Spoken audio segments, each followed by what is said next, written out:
Hello and welcome to Indus News Live from Islamabad. I'm Meher Sher and these are the headlines.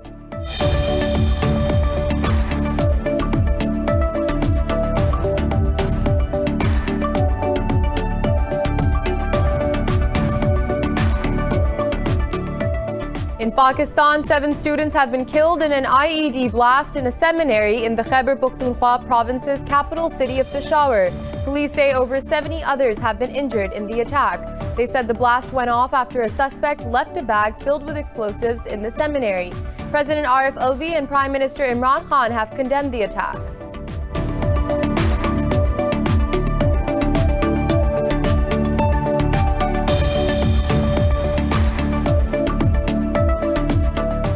Kashmiris in Pakistan and around the world are observing a Black Day against the Indian occupation. The day commemorates the forced occupation of the region by Indian security forces on the 27th of October 1947. President Arif Alvi and Prime Minister Imran Khan said Pakistan reiterates its unwavering support to the Kashmiri people.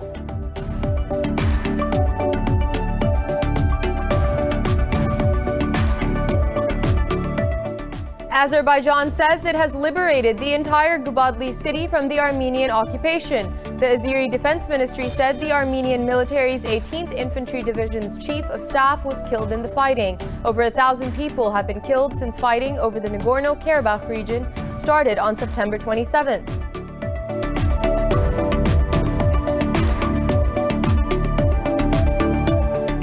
Beijing has urged Washington to stop arms sales to Taiwan to prevent further damage to China-U.S. relations. The Foreign Ministry said China will take necessary measures to uphold its sovereignty and security interests. This comes after the U.S. approved a further $2.4 billion in potential arms sales to Taiwan.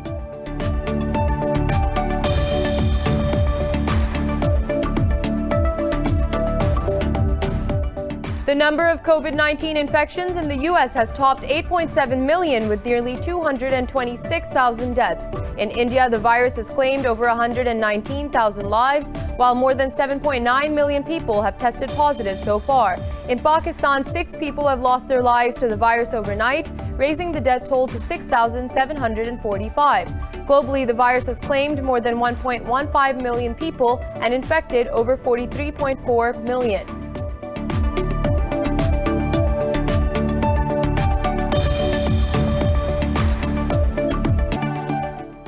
Well, those were the headlines. More news in detail after a short break. Stay with us.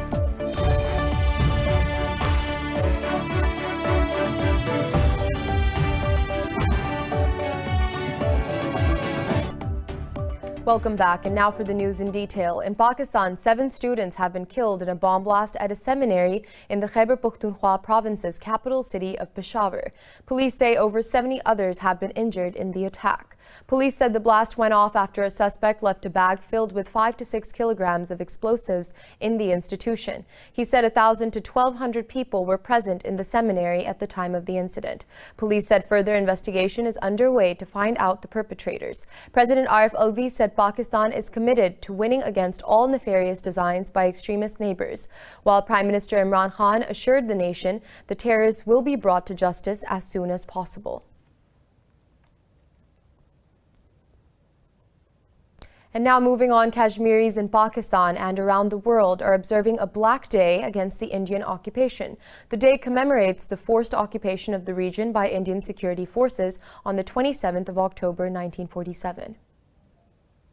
Around 100,000 Kashmiris have been martyred by Indian forces as they continue Kashmir's occupation for 73 years. Remembering the day when it all began, Kashmiris around the world are holding demonstrations against the brutal Indian occupation. Pakistan has been the loudest voice against Indian oppression in Kashmir for over 7 decades now. President Dr. Arif Alvi and Prime Minister Imran Khan said Pakistan reiterates its unwavering support to the Kashmiri people. Alvi said Pakistan rejects the violation of the international law by the Indian troops in the occupied valley, while Prime Minister Imran Khan said that Kashmir dispute can only be resolved through UN Security Council resolutions. Pakistan's Senate has passed a resolution expressing full solidarity with Kashmiri people. The House resolutely rejected the Indian occupation of Kashmir. New Delhi's defiance of UN resolutions, international laws, and Kashmir's call for freedom has drawn international scorn. The suffering of Kashmiris increased manifold after New Delhi suspended the special status of the region. The government has chalked out a comprehensive program to observe the day in a befitting manner. Public gatherings, rallies, and protest demonstrations are being held across the country. The occupied valley has been under New Delhi's crushing curfew and communication blackout for over a year.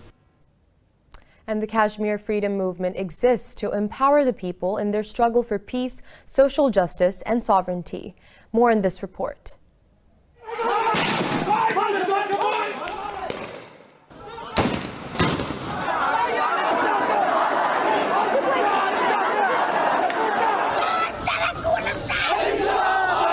The Kashmiri Freedom Movement is one of the oldest freedom struggles in South Asia. It is also the world's most militarized zone.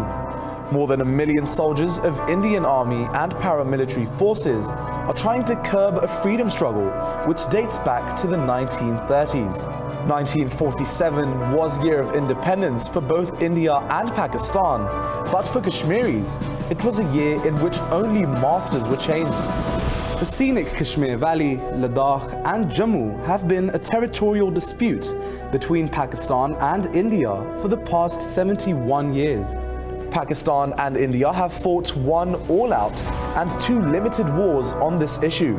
Pakistan supports Kashmiris' right to self-determination and plebiscite, which was promised to them and later endorsed by the UN resolution. The United Nations Security Council resolution of 1948 stated that the fate of Kashmir will be decided over UN-supervised plebiscite. Soon after the resolution, the conditions for holding a plebiscite were also laid down. The implementation of the resolution, however, has been lingering ever since, as India has consistently found ways for its delay.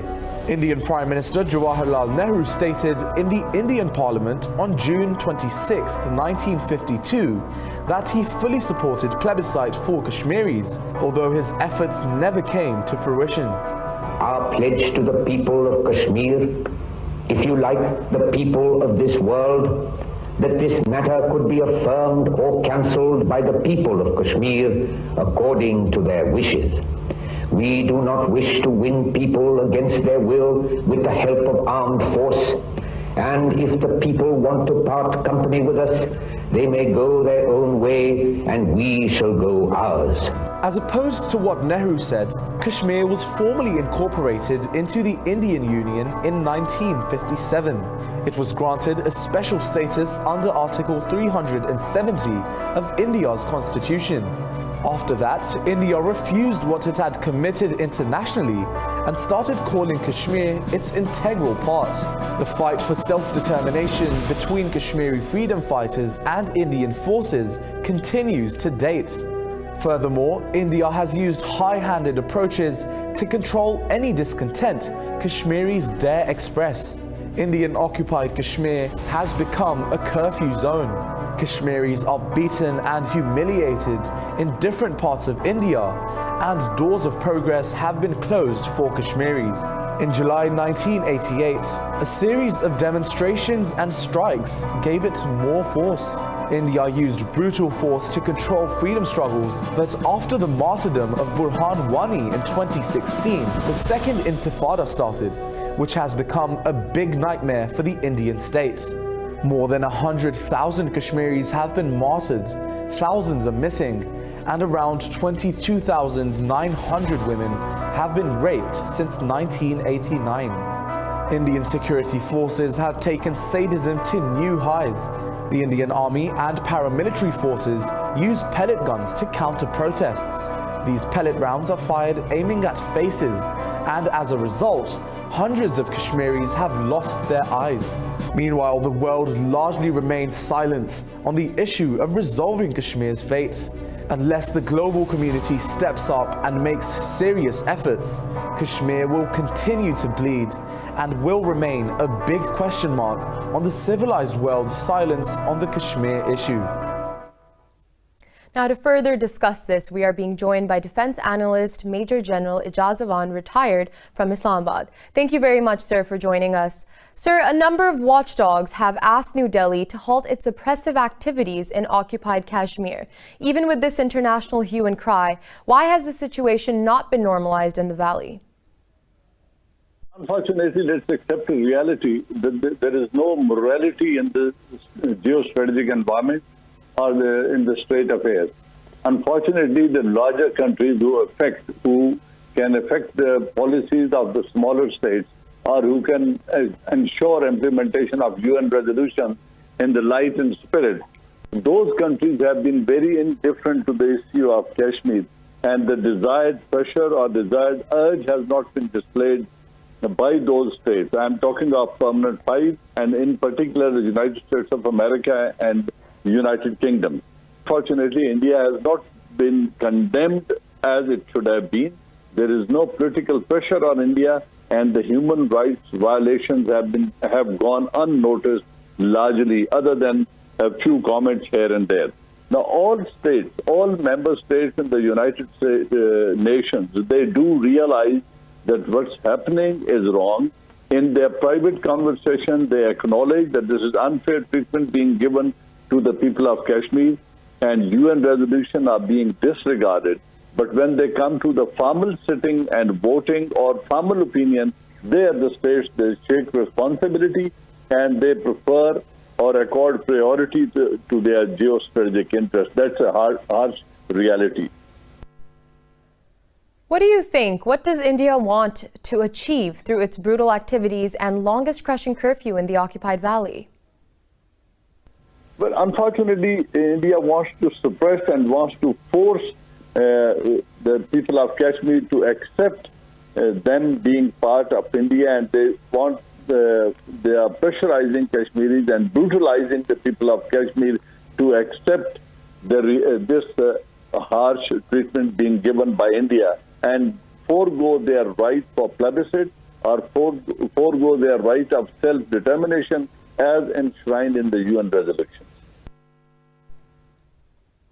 Major General Ijazavan, thank you so much for your time. And now moving on, for more on this subject, we are being joined by international law expert Ahmed Bilal Sufi from Islamabad. Thank you very much for your time, sir. Sir, Kashmiris in Pakistan and around the world are observing Black Day against Indian occupation. How can the world play its role in ending Indian seizure? The world can play its role in a decisive fashion, particularly the P5 countries. They have a duty under the UN Charter to play a role to resolve all international issues that are likely to threaten international peace and security. And that mandate is given to them under the Charter itself.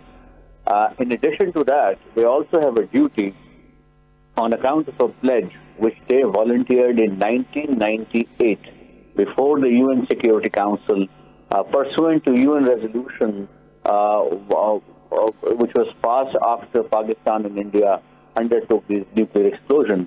And pursuant to that, they basically said that we will make every effort to resolve the issue of Kashmir between India and Pakistan. So I believe they have an enhanced duty, but in addition to them, all members of the UN, including members of the General Assembly and Security Council, have a duty to press upon India and to press upon all other parties to the dispute to resolve this issue on the table in accordance with the aspirations of people of Kashmir.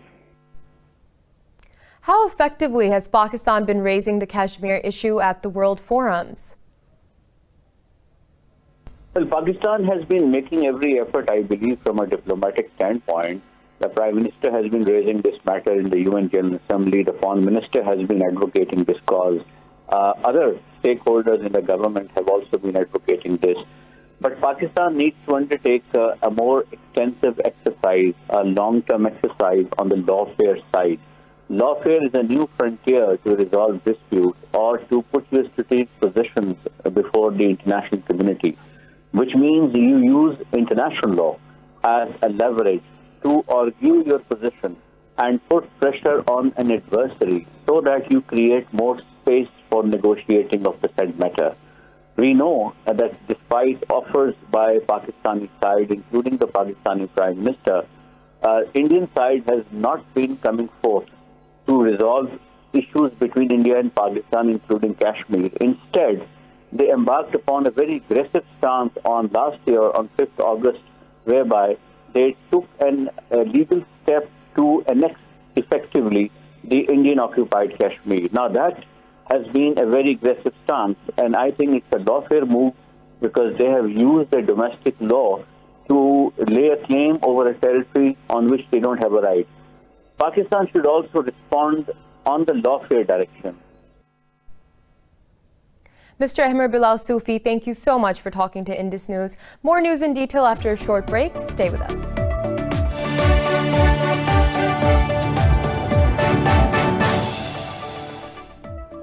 Welcome back. And now moving on to Afghanistan. 2 people have been killed and 23 others wounded in a bomb blast in the southeastern city of Khost. The Interior Ministry says the car bomb exploded near the headquarters of the Special Police Forces. Spokesperson Tariq Aryan said security forces are battling the gunmen who stormed into the facility after exploding the bomb. He said 4 terrorists have been killed in the ensuing clashes. Meanwhile, efforts are underway to eliminate the remaining 2. Aryan added the security forces destroyed another car bomb before it reached the target. No group has yet claimed the responsibility for the attack. Azerbaijan says it has liberated the entire Gubadli city from Armenian occupation. The Azeri Defense Ministry said the forward command post of Armenia's 18th Infantry Division was destroyed. The Defense Ministry stated the division's chief of staff was also killed in the fighting. Baku claimed it dealt heavy damage to Armenian tanks, missile launchers, artillery, and other weaponry. Over 1,000 people have been killed since fighting over the Nagorno-Karabakh region erupted on September 27th.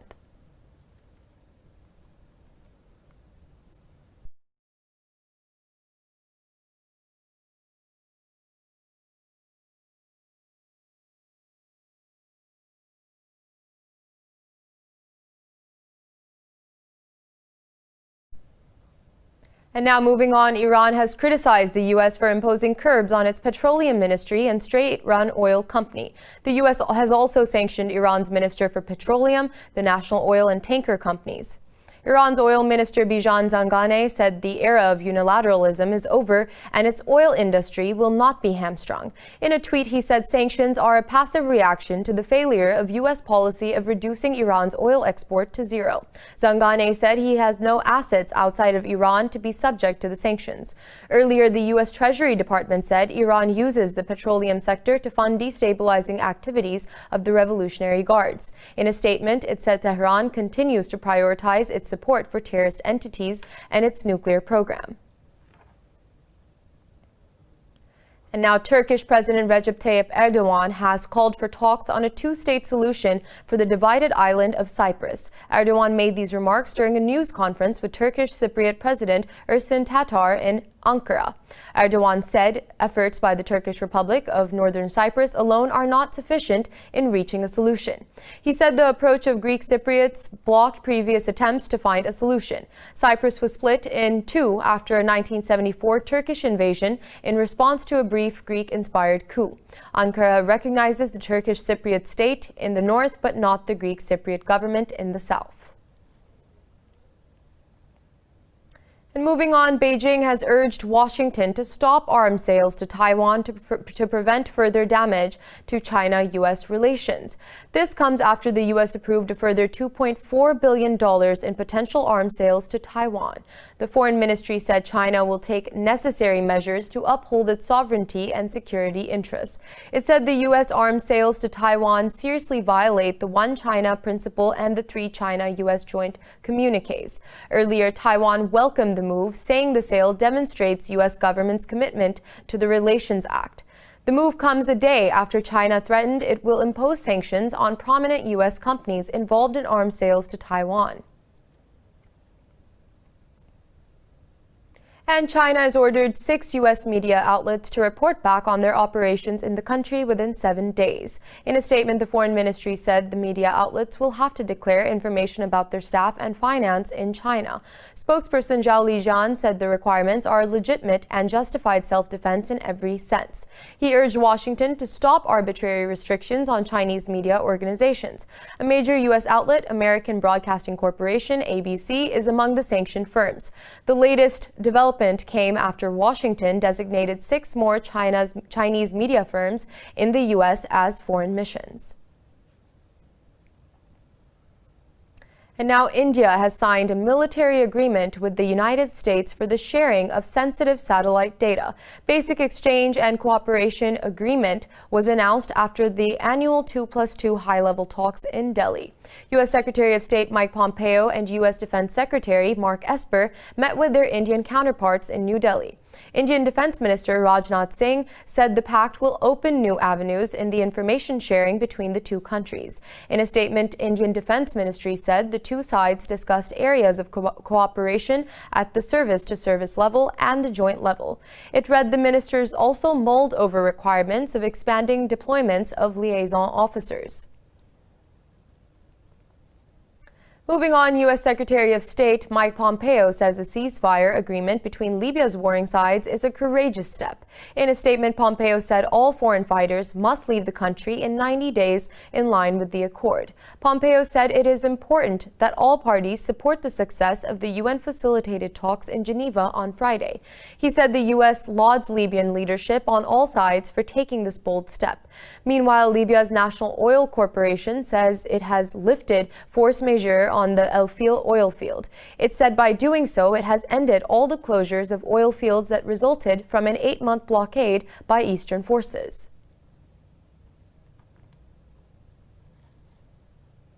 And in Guinea, 21 people have been killed in violence that erupted after a presidential election. State media said security personnel also among the fatalities.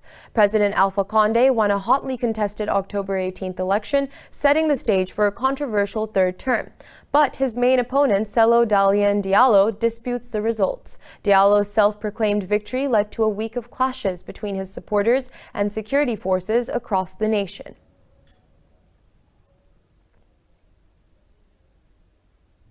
Now, the number of COVID-19 cases in the U.S. has topped 8.7 million with nearly 226,000 deaths. In India, the virus has claimed over 119,000 lives, while infecting more than 7.9 million people so far.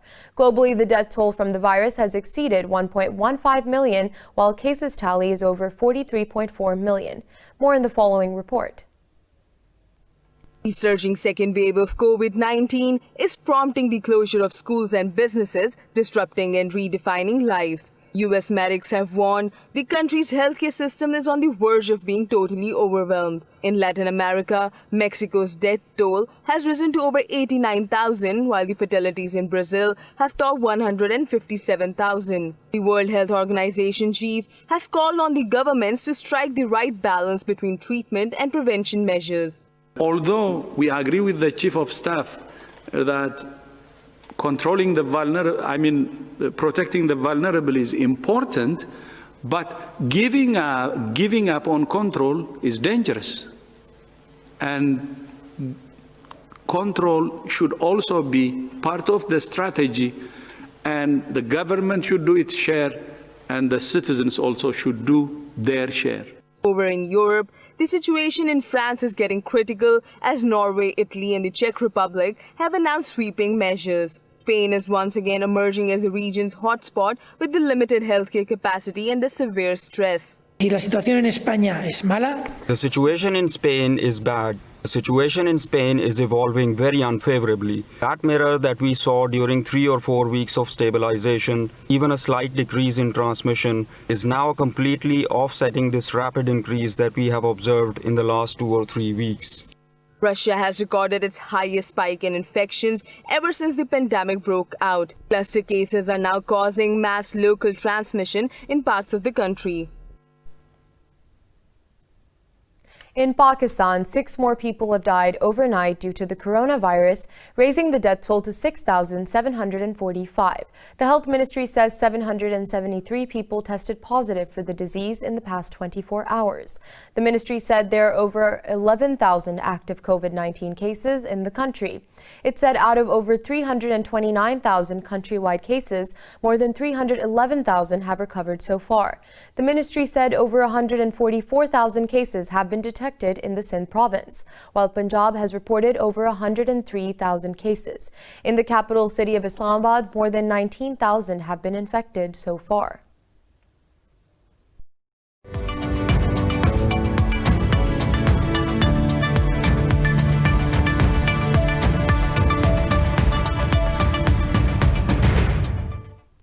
European stocks have declined as investors continue to worry over rapid spread of coronavirus across the continent.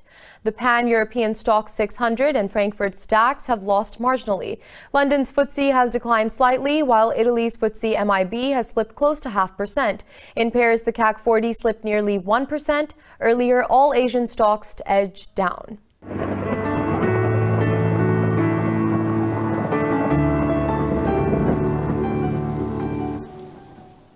And now it's time to take a look at the latest weather updates from around the world.